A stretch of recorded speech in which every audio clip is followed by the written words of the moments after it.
Hello, everyone. Thank you for coming to a panel on strategies to foster diversity and inclusion on the OpenStack community. We have some great panelists here today, and at the end, I think we should have some time for Q&A.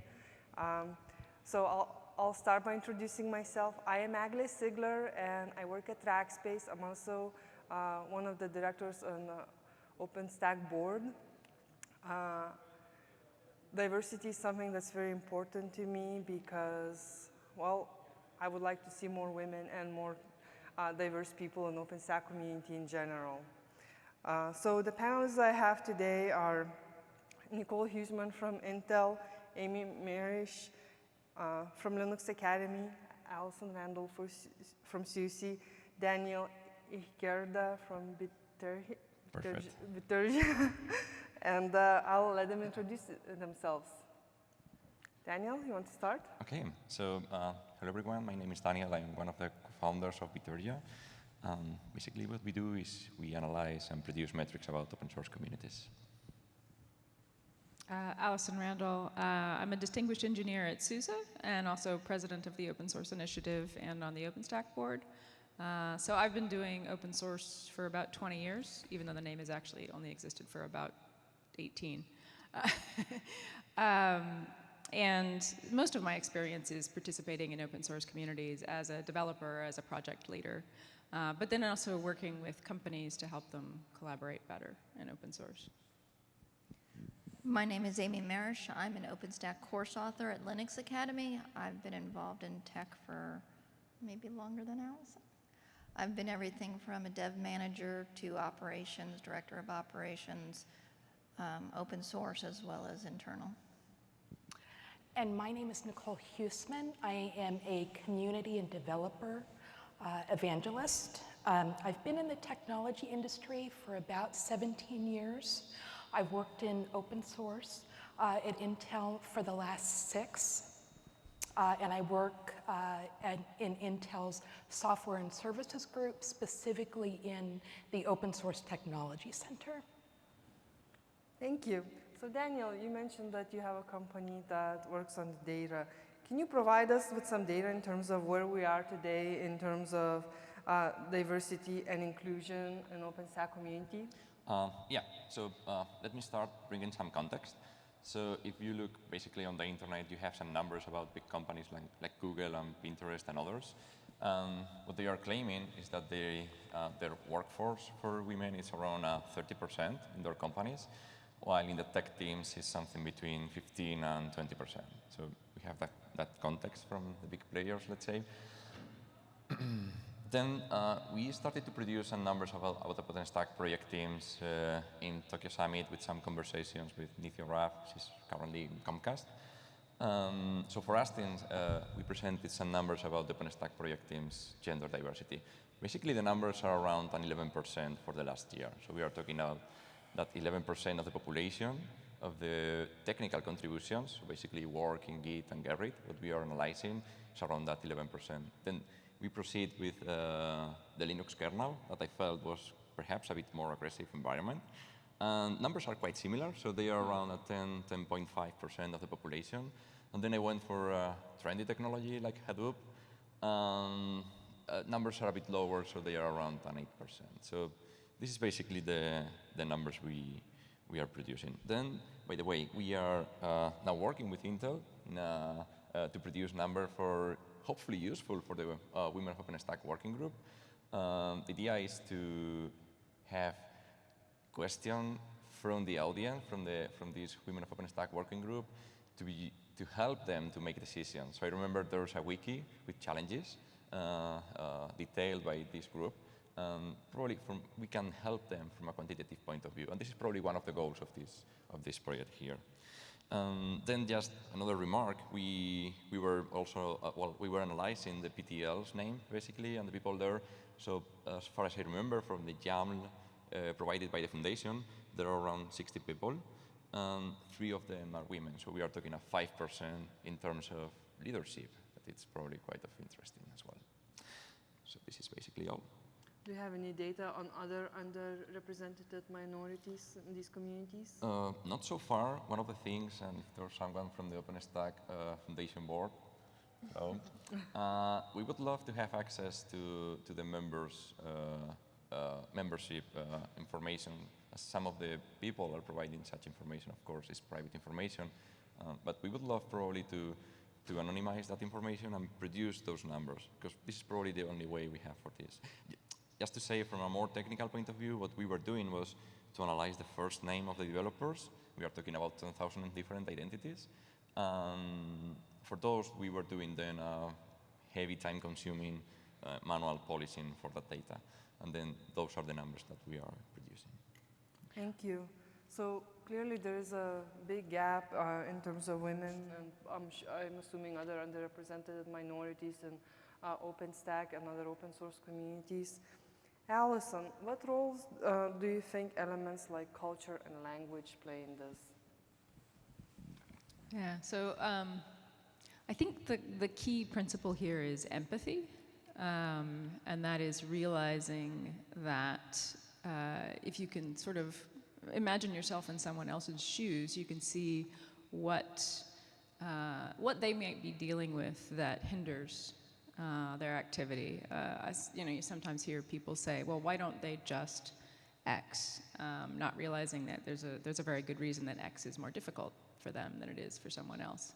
And I think language is a huge barrier around the world because it takes so much longer to parse the information and understand what people are talking about and then contribute back when you have this entire extra layer of processing going on at the same time. Culture is complicated in other ways, in the sense that it gives you sets of assumptions that may not be the same sets of assumptions as other people in the project. So when you're working on a set of assumptions that don't match, then the majority of the contributors may think, well, of course, it's perfectly obvious that you should be doing this thing, and someone who comes from a different culture, it may be perfectly obvious to them that you should do something completely different. And that has some dynamics in gender as well, in not just global diversity, in the sense that so I'm very aware that being raised in Africa, and the fact that I didn't go to a school where I had teachers telling me I was bad at math and computer science, and instead I had a father who taught me grad school computer science in high school. That was a privilege. I was very lucky, and I know not everyone had that fortunate experience. So it goes back to empathy, being aware that sometimes what's in someone else's brain is not the same thing that's in your brain. Very true. Amy, have you observed any other barriers besides culture and language? You have started working in OpenStack community not too long ago, so maybe there's something quite obvious. I was very fortunate on the contacts I made to get involved in OpenStack, but one of the things I've noticed, and I've sent as many people as possible to a talk that was on Monday with Major Hayden. Watch the replay if you were not there on imposter syndrome, because it was after seeing his original talk that was held at Rackspace when I was there that I started going, I can do the Git and Garrett lunch and learn. I should kind of do that. And putting myself out there, whereas before I was just happy being a little sysadmin, staying with my computer, staying with my servers. But the more contacts and the more you put yourself out there, it just opens so many doors. I would have never pictured myself being an instructor, even though I have a master's in education, because standing up in front of people is like the scariest thing on the face of the planet. But when you realize that, yes, you do know that, yes, you can teach it. Also with jobs, there's studies saying that if men can do 2 out of the 5 things, they apply. Women want to be able to say, I can do all 5 things, I think I should apply. And it's true, because we are very analytical and hard on ourselves. But it's not just women who are involved with imposter syndrome, because Major, who I think is one of the greatest people on the face of the planet, will tell you he suffers from it as well. I was at a Google sandbox 2 weeks ago when they put imposter syndrome up on the board, and you don't think of that as taking place at Google. So it affects everybody, and it affects where you hold yourself back when you shouldn't be. Those are really excellent points. Thank you for sharing. I had no idea you had masters in education, so I think your current role is perfect for you. So there are all these gaps, and I think today we would really like to talk about what can we do to reduce the gap and strengthen the diversity in OpenStack community. Amy, do you have any ideas? One thing you cannot be afraid of is logging into a channel and going, hey, I have a question. You're very fortunate to be at Summit. If you recognize the name on a badge and you have a question for them, go up, introduce yourself, ask your question. Summit is one of the greatest places to put faces to names and make those contacts. So do it. Don't be scared to do it. Nicole, do you have any advice? Yeah, and I actually relate very much to what Amy was talking about in terms of imposter syndrome. I actually attended Major Hayden's session yesterday and want to go back, and he provided a link to even more information. One of the things in terms of getting involved, it's often scary to get involved. Although I joined Intel for the second time 6 years ago, and quickly became an open source advocate and worked on telling the story around Intel's role in open source. It wasn't until last year that I really started to, mentors are important, right? So lots of folks I know Carol Barrett and Malini Bandaru. They were instrumental in me really stepping forward and getting involved. In Toronto last year at LinuxCon, I went to dinner with a couple of friends, and I realized at the table that I was the least technical one there, and I apologized for that. And then I quickly realized through conversations with Malini and Carol that what I brought to the table, though not technical, was equally important in being able to tell the story around why writing lines of code is important and what that means in a larger context. And I really began to see that the strengths that I brought to the table were equally valuable. So I guess one of the words of advice would be, don't apologize for being not being technical. There are other ways that you can contribute and make a difference. So that's one of the things that I would put out there just from personal experience. Yeah, that's a very, very good point. And it's even if you are technical and you find yourself in a room with, I don't know, OpenStack developers, don't apologize for not knowing how to write code if you are actually operator, because I bet they don't know how to deploy OpenStack. So don't apologize for things you don't know, because you know way more than you can keep track of probably. Alison, you have been in open source community for a long time. What have you seen work and not work in trying to reduce this gap? I mean, mentoring is one thing that I've definitely seen that helps a lot, especially, you know, for all aspects of diversity, helping people who have some sort of difficulty getting involved and helping them to cross that bridge, because it is kind of like putting a hand out and helping them jump over the brook to get over whatever it is that's hindering their path. I think for me, and I can't necessarily say it's true for everyone, I think curiosity is the most powerful motivator in the world. And when you're driven by your own curiosity, because this technology is fascinating, or this community dynamic is fascinating, and how could these people work better together? Curiosity is incredibly powerful, and it can actually power through obstacles that otherwise would be potentially insurmountable. You know, I found people who try to do this because, you know, oh, it's good for my career, or, oh, I really should. And you know, like somehow those motivators are not powerful enough to really push through. But yeah, curiosity and making the world a better place are far, far more powerful. So it's like tap your inner curiosity. Figure out what it is deep inside you that actually drives you. And that's what's gonna power you through. That's some really good advice, because yeah, the things I done best at, it was the things I was genuinely interested in, not just something, go learn this new technology and like, oh my God, it's another hardware one I'm not going to learn. So for me, I know that immediately. So thank you for sharing that. Nicole, you mentioned mentors earlier. Have you had some good mentors, and what have you seen work for you?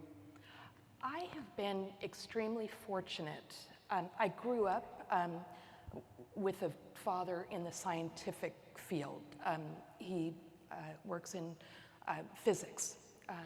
And so I grew up with confidence, with him continually asking my sister and I, so 5 years from now, what do you imagine doing? So my father was really my first advocate.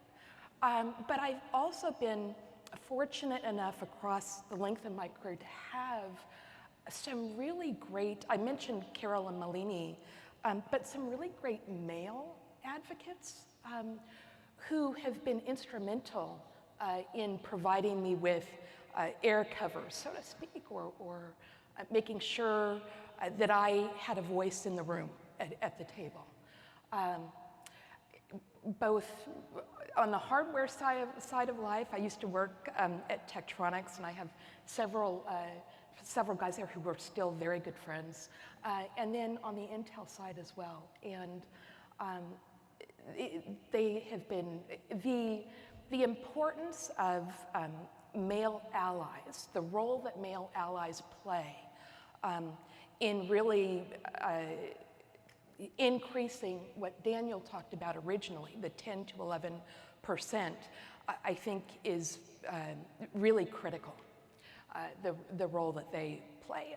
I know it's been important in my career, and I think just from an overall perspective, really bringing them forth. I know it's interesting, both on the Linux side, we have a group called Women in Open Source that I'm involved with, and then on the OpenStack side, Women of OpenStack. And I'm continually telling all of the guys in the room, right, please come join us. We need you as a voice as well. We need your support and advocacy and collaboration. And I've really appreciated that within my own career. Thank you for sharing. Daniel, how about you? Yeah, one of the things I would like to share with all of you is that, I'm in the end non-English native speaker, so it's quite challenging sometimes to come here and say something, right? At the very beginning, I remember when I was doing my PhD, one of my PhD advisors basically have Spanish accent in the end, and they were there basically telling the people some stuff, telling some stories, and having someone that you can identify with is quite great. And here in OpenStack, the working group, it's doing this really good.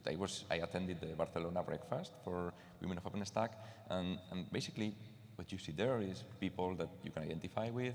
They are giving a talk, and they can say, hey, I can do this, right? So something I wanted to share. Thank you for sharing. Amy or Alison, do you have something to add to this? So I've also been fortunate to have men who have supported me. When I was at Rackspace, I had a job that wasn't a great fit, and my director actually went and found me an engineering gig because I wanted to do OpenStack. I wanted to be more involved. So when you have someone who's going to go out of the way to say, you should go here, you're no longer going to be one of my reports, but that's where you need to be. And I'll tell Egle, and she knows it all the time, I thank her all the time for getting me involved and just pushing me in little directions. So if you need someone to push you in a direction, there are people out there who will help you do it, but don't be afraid to do it on your own as well. Yeah, at least in open source communities, there's so much work to be done that if you're really passionate about something, just say, I want to help, and you will have more work than you are able to do. So please just raise your hand and you'll find mentors and advisors and people that will promote you for it, because I was swamped with different activities I was involved in, and I asked Amy to help me out with some things, and I was blown away by all the work she did. You know, one of the things that we talked about in preparing for this panel discussion today, that it seemed to come to light, was the work ethic, right? And not being afraid to dive in and do the work. And you know, that led us then to talk about the mentors that we've had in our careers. But I think just the willingness to dive in and do the work, and you know, having that strong work ethic, you're recognized for that, and then you know, allies come to your aid because they recognize that you can do this work, that you do have things of value to provide to the team. Great, thank you so much. I think we have a few minutes to either add some additional comments or on things we haven't covered. If not, we have time to answer any questions you may have.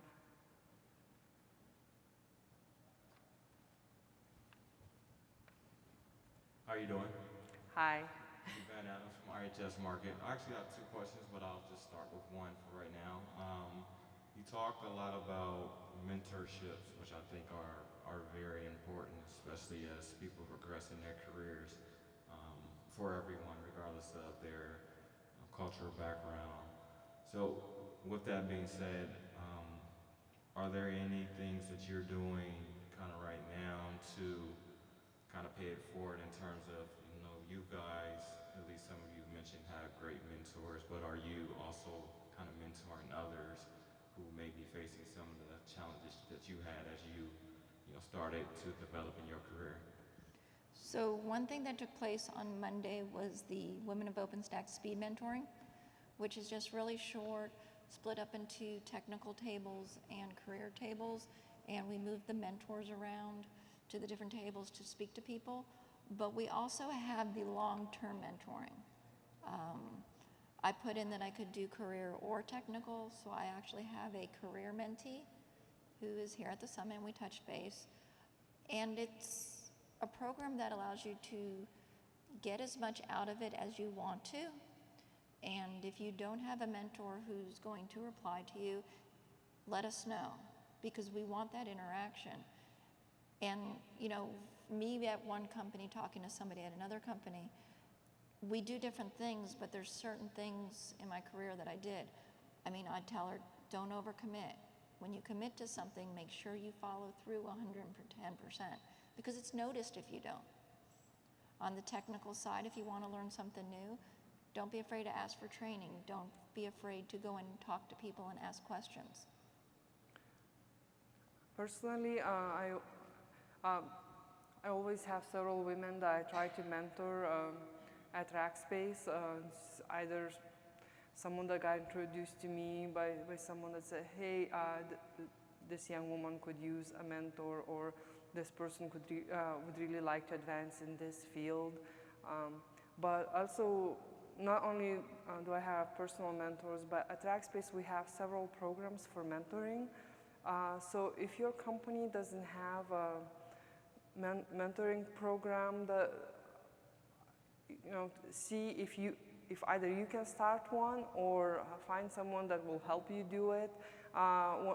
What's working really well for us at Rackspace, we have something called mentor circles, where we have a mentor, and it's usually someone from Rackspace leadership, and each mentor will have 5 or 6 mentees, and they meet once a month and they cover different topics, like how do you ask for a raise, or other things that might be important to them at the time.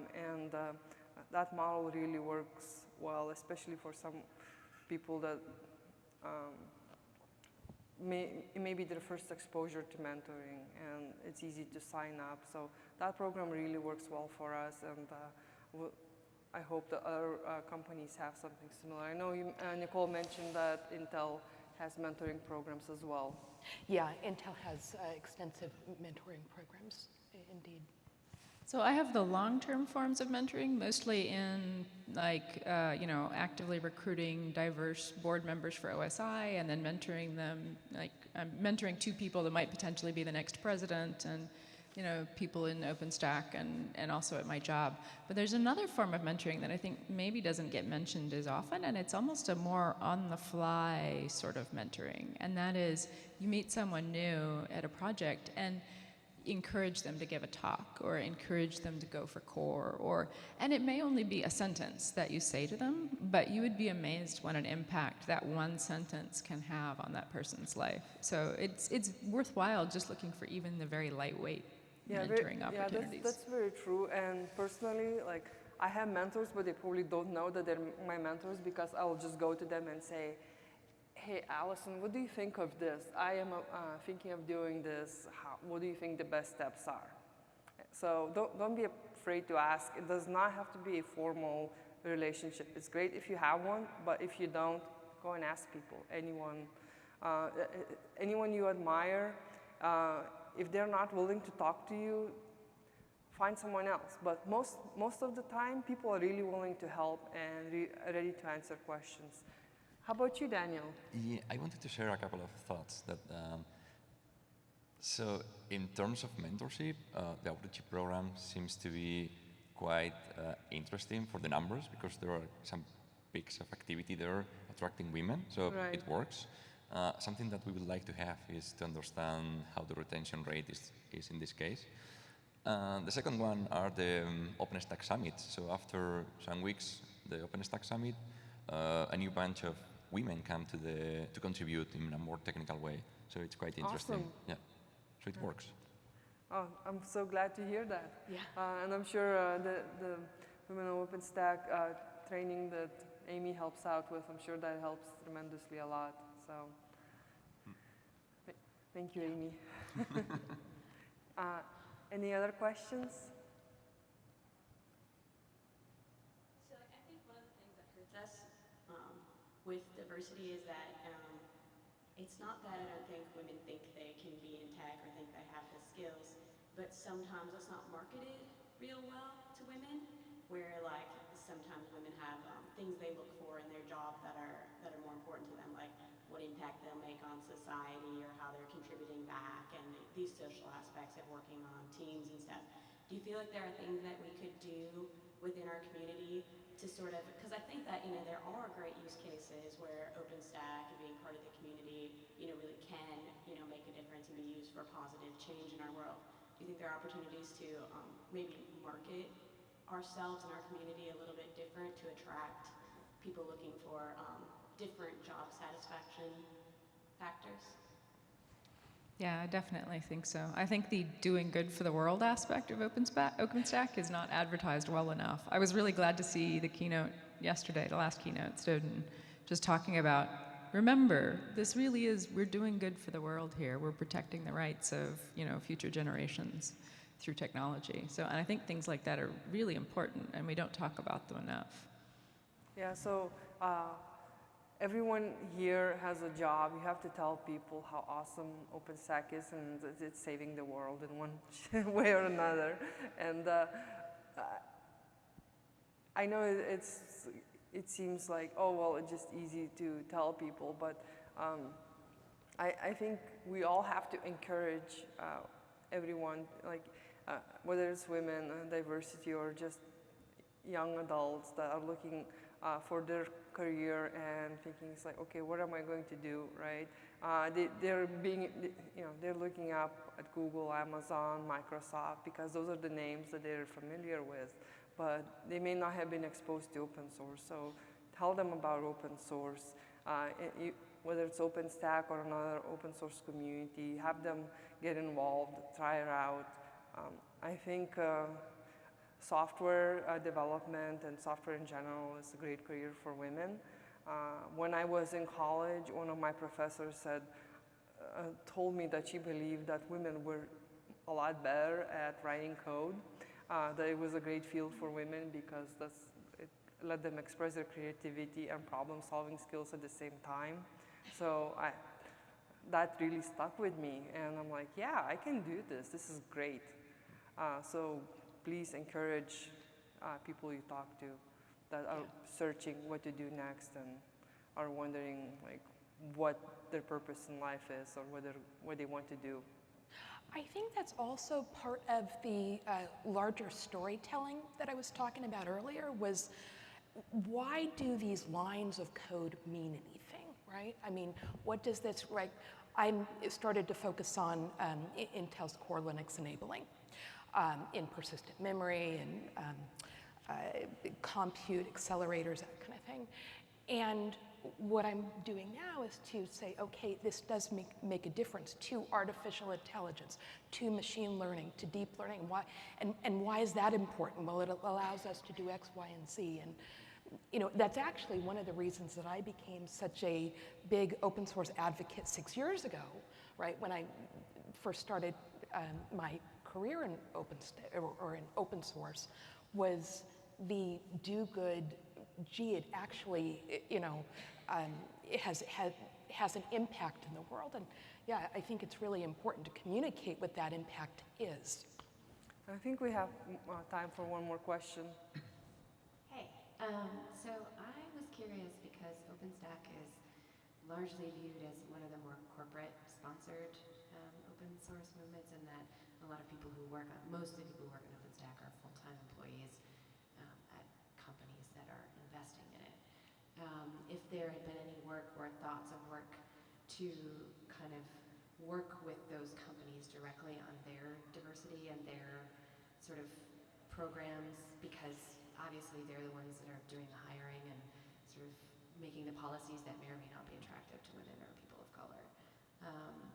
Is there any of that corporation-facing work being done? So I don't know that the foundation has talked to the companies about it. You are absolutely right. I had noticed the same thing, and I think quite a few companies are already trying to increase the number of women working for them already. I know Intel has a great program for that. At TrackSpace, we go to Chris Hopper every year and we try to hire as many women as we can. And companies are conscious of that diversity. They're already working on that. I think it would be great if foundation encouraged companies to have more women working on OpenStack. If there were some sort of incentives, I think that would be great. I don't know how feasible that is, but I think we definitely can ask. What do you think, Alison? Do you think that would work? I think it would work, yeah. I think it's a conversation we could even have on the board. A lot of the companies who hire developers are on the board. Right. But just across the set of member companies in general, I think that's a conversation we could have. Because it does go beyond just hiring, diversity in hiring. It also goes, the companies make decisions about who to push toward, who to give extra time to, who to say you can work upstream or you can work half-time upstream and you should go for core. And I have observed, even in a diverse team, you may actually have the women on the team saying, oh, you should have that guy go for core. I don't mind contributing. I know I'm an expert in AngularJS, but you should have that guy over there do it, because I don't really, they're shy to aim for that. And these are people that don't have any background in open source, right? So it's new. So I think that's actually a really important part of that lift over. As if you could have that encouragement from their manager, who is, partly responsible for helping them think about their future and what paths they want to take. Yeah, it's a really good perspective. Thank you. Yeah, I don't often talk about Intel, but from an Intel perspective, we've taken a very public goal of full representation. I think it's by the year 2020. Don't quote me on that.